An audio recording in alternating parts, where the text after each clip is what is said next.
Hello and welcome to my Yu-Gi-Oh channel. So today we're discussing the news from Digital Next from Yu-Gi-Oh to do with the Master Duels. It says here it's a digital card game which lets you play the OCG and the TCG online. Now for me, I consider this to be well needed. I mean, it's taken the pandemic and so many different online simulators before Konami has thought, okay, if we do some stuff online, maybe we can expand our audience. There are so many benefits to doing this. For starters, you then don't need these online simulators which are all trying to compete with each other. You had Yu-Gi-Oh! Pro, you had Edo Pro, you've got Dueling Book, and all the other versions that come off of that. That means if you consider, you consider this fist to be my audience and everyone's audience. You've got everyone technically scattered around, they're everywhere, they're nowhere to be seen. So you've got maybe 1,000 people using one of these, another 1,000 using a different one. That means you don't have a consistent board of players where you can actually duel a number of people. Instead, you've got clusters, and depending on how your software works, for example, if you're using quite a slow computer, you might not be able to run certain systems. You might have to rely heavily on things like Dueling Book, which actually have reliance on the online cloud, versus things like Edo Pro, where you actually have to download the system, and even things like Yu-Gi-Oh! Omega being the newest version of that, with all the resolution and requirements just to download it. It means if you just download it, you can't even be able to play it if you don't have a certain quality of computer. With this, a lot of this is going to be supported. Okay, you can use it through Steam, you can use it through your Xbox or your PlayStation, which means you do have the option of maybe being able to download that onto your computer if you've got a decent enough computer, or you've got your Xbox or your PlayStation or even your phone, because it does say it's supporting iOS and Android. That means you're able to access it so many different ways that there isn't really any excuse. I would say even if you are not really a tech, whiz, and not someone who really relies on that type of stuff, all kids have smartphones these days. I've seen my niece, I've seen relatives who have had sons and daughters who are 1 to 2 years old, who can use a phone much better than me as a 29-year-old will ever be able to do. I have seen, the first time people will get a smartphone might be as they're leaving primary school to go into secondary school. So you'll have children who have access to this from the age of maybe 11 or 12 as they're going into secondary school. Even before that, most people have Xboxes or PlayStations, even if it's their parents that have bought it. Many of those people who are the adults are, Generation Y or even Generation Z as well. You've got some of those, and therefore a lot of them are actually into their gaming as well, which means even them, from a purely selfish point of view, they will be buying all of these things without their children pestering them. It's a very strange time we live in where actually it's not the kids that are playing the games as much as some of the adults who have got the responsibilities, to actually look after the kids and now play games as well. We see within this as well, there's so much animation, so many different things going on, and I love the look and the depth of it. I think it's brilliant what they're trying to do. They're trying to make something visual and aesthetic, and if you can combine all those players together on one platform which is licensed by Konami, it's designed by Konami, which means if there are any bug issues, they're able to complete that. Think of it again like this way. You have these small teams with a lot of expertise, which have been working on things like Yu-Gi-Oh! Omega, and to an extent they're relying on a few things. They're relying on their expertise, they're relying on commitments from friends and colleagues they might have met whilst they're at university studying some of this IT, engineering, anything along those types of lines, and therefore they might not necessarily be making any money from it. And even to that extent, it's illegal for them to make money from it. Konami would, within their rights, be able to take those things down and sue them for a lot of money if they wanted to go that route. But I don't think they're going to do that now if they've got an official platform.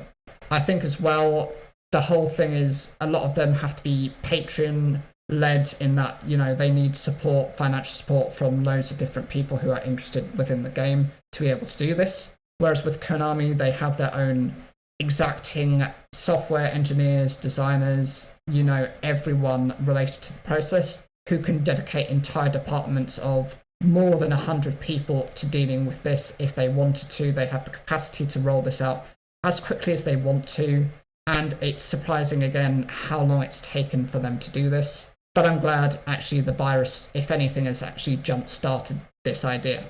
I know there's going to have to try and make some money in some way. I'm not particularly certain how they're going to do this.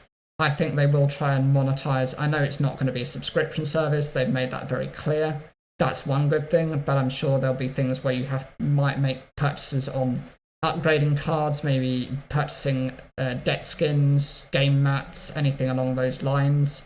Or even they might ask for maybe some type of contribution if you want to as well, like a voluntary thing. Most of all, I am amazed that they've actually dedicated so many different platforms to being able to play this game. They've got so many of the Xbox series, the original ones. They've got the Xbox One, Xbox S. They have the PlayStation 4 and the PlayStation 5. They have Nintendo Switch. They have the iOS, and they've got the Android systems as well, alongside Steam. And I use Steam as well. It's really nice because it's computer-led. Download it onto your system. It's completely free to play, and actually you can access things like, if you've already got Duel Links, so you've got an account, you can use that within there as well. I'm not sure how they're going to register you onto the new Master Duels, but I am guessing since it's the Konami ID, if you've already got a Duel Links one, then that's probably going to be the same as your ID for Master Duels. And I'm sure they're going to want some type of chat feature that's going to introduce as well, which means they're going to want to have access to your details in case anything goes wrong. I'm sure they will want to keep this as child-friendly as possible. That means they're going to have to regulate this and to potentially ban anyone who is seen swearing at, say, for example, children, or using anything that's abusive, or just being offensive and just being aggressive with any type of plays, or just slow playing. They're going to have punishments in place as well. They mentioned there's going to be support for 4K resolution. I think this is brilliant. High quality mechanics will be introduced, and they can be visually stimulating for the big screen. Most people do have, say, at least a minimum 42-inch plasma TV these days, and it's amazing for those who are YouTubers like myself, who are able to then download and record all of these duels and show you some really interesting ones, some maybe live gameplay, some tournament play as well, without having these issues which we might have had with some of the other games where they've either glitched out or just maybe lost the quality, maybe not been able to process as quickly and as easily and as crisp as what's going to be introduced by Konami. I also say, as someone who wears glasses, and honestly, if I take my glasses off, I can't see past the edge of my nose. I really can't. It's awful. My vision is just so bad. I will get it checked at some point. But it makes it so difficult for me to read anything that's squinty small. It's not so bad. I think some of the newer games have been actually really good. Yugioh and Mega, for example, does make it easy for you just to scroll down and to make the text size much larger if you need to, if you've got someone with any kind of visual impairment such as myself. That's fine. But things like Tag Force, for example, I've had to squint. I've got the PlayStation, the PSP on me, and I'm like, can I see that? Can I see that? Maybe, maybe not.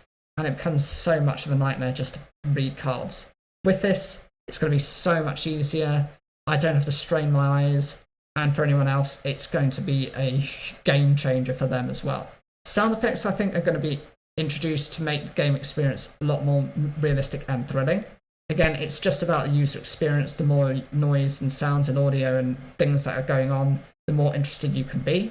But I'll also argue and see the point that other people are making where it can be distracting. It might not be relevant for the time being. You might misclick or do things because certain things are happening in the background that you're not aware of, or just aren't conducive for the environment. They might just not work for you. I'm sure there might be a feature where you can actually switch those off rather than just outright complain about it. I think there will be an option somewhere within the taskbar to do that, which I'm perfectly happy. So long as they give you an option, you can either keep them or you can reduce them.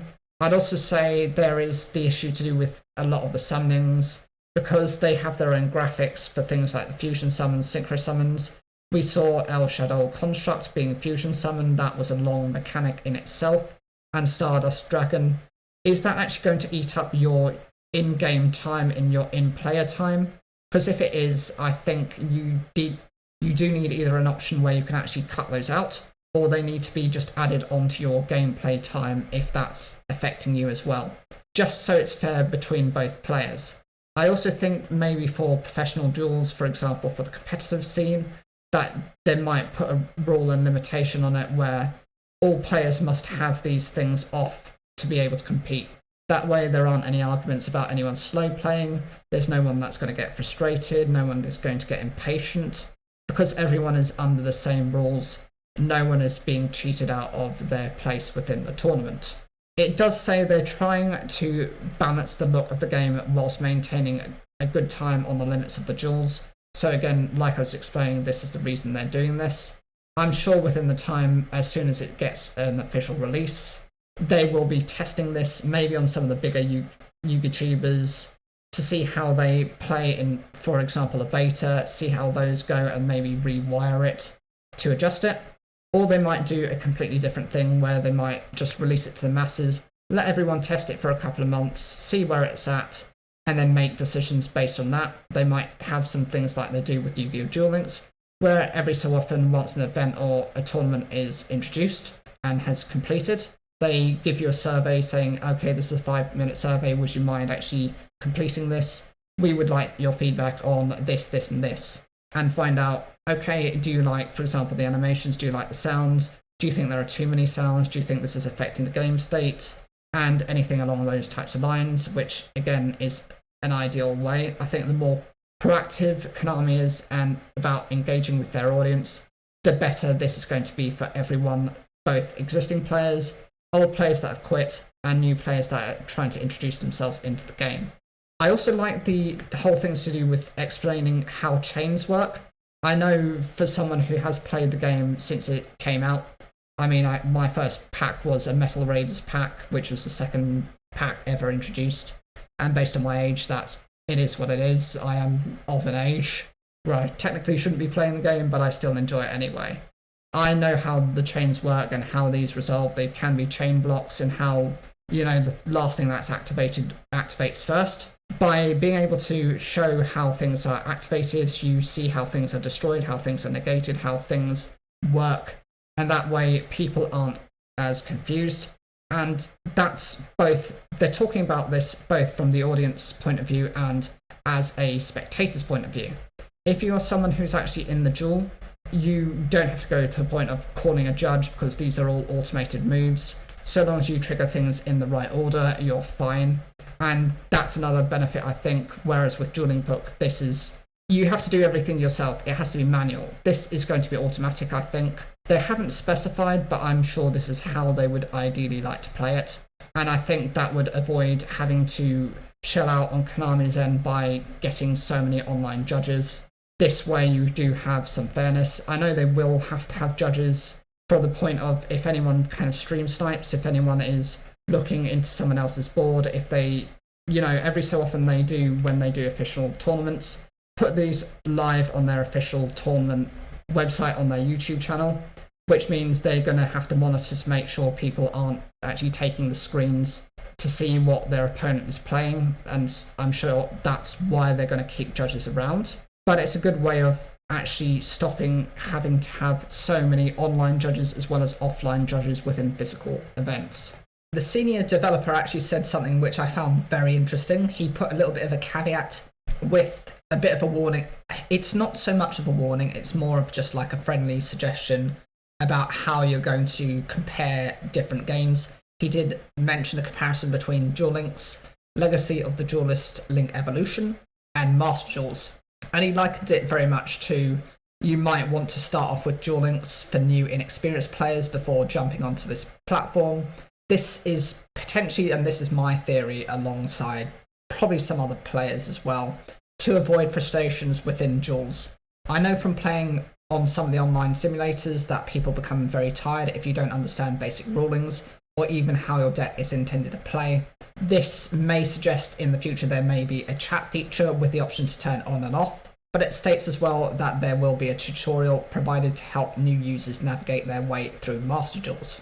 So my opinion of this is it helps if you can understand simplistic forms of the game, Duel Links being how Rush Duels is very much, or more specifically like Speed Duels is more simplistic. That means you're able to kind of get the hang of it, and even through the online players, through Legacy of the Duelist, it's all automated so you can understand how interactions actually play out, and it avoids slow playing. It allows you to understand how, from an opponent's point of view, if you're facing anyone, how it can become increasingly frustrating if you're having to deal with multiple issues, as well as just dealing with this.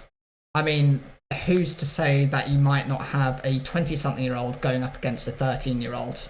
Who is to say that this is not going to be the case? Because I think it's based on your skill level. If you've got a higher skilled 13-year-old and a lower skilled 24-year-old, for example, does not mean that you're not going to get matched up together. It might be just based on skill level rather than the ages. And so that interaction might be a bit of an issue. I would also say that they did make the comparison with Duel Links and Legacy of the Duelist and Evolution, that these were focused on how the characters played. And it was very automatic how they played. So, for example, if you were a certain character within Duel Links, you would just play with that character. You would know types of decks that they were running, how different cards actually work, and how the different effects work based on their specific skills. Same with Legacy of the Duelist. Very much it's, you play through the story, you play through the duels, and then you either win or you lose. Whereas with Master Duels, they do say there is going to be that distinction, which is fine. I mean, that's just the direction they're choosing to go with it. And it's a softer way of saying, just get yourself prepared for Master Duels by doing this, this, and this, rather than jumping onto this platform where you've got a bunch of competitive people who might not like you wasting their time. And the final thing they say is the announcement of different tournaments are going to be based on a player's skill set. For example, they'll be having both competitive and casual play. My belief on this is, for the casual players, I think they're just going to do every so often some small tournaments. They might organise those based on location, or they might just hold those for like worldwide events, and maybe there might be small prizes attached to them. But I think with the competitive side of it, they are going to have like official rankings. They are going to be able to be used, much like Duel Links, to be able to go to physical tournaments, or even if you can't attend those, to play as an online player. I think there will have to be a separate registration for that, just to say, hello, I have won this and I am ranked this, and I am ranked maybe 10th within the EU. That gives me access to playing within the World Championships. However, I cannot play physically, so I will be using this online simulator, and then they'll have to organise it through that way. There will probably be physical, rewards, or maybe digital ones to maybe upgrade things within Master Duels, or potentially they might, with the access and the advent of so many different delivery systems, might just be able to ship your stuff off to you if that's your preferred option. I like the design of this because actually that's great.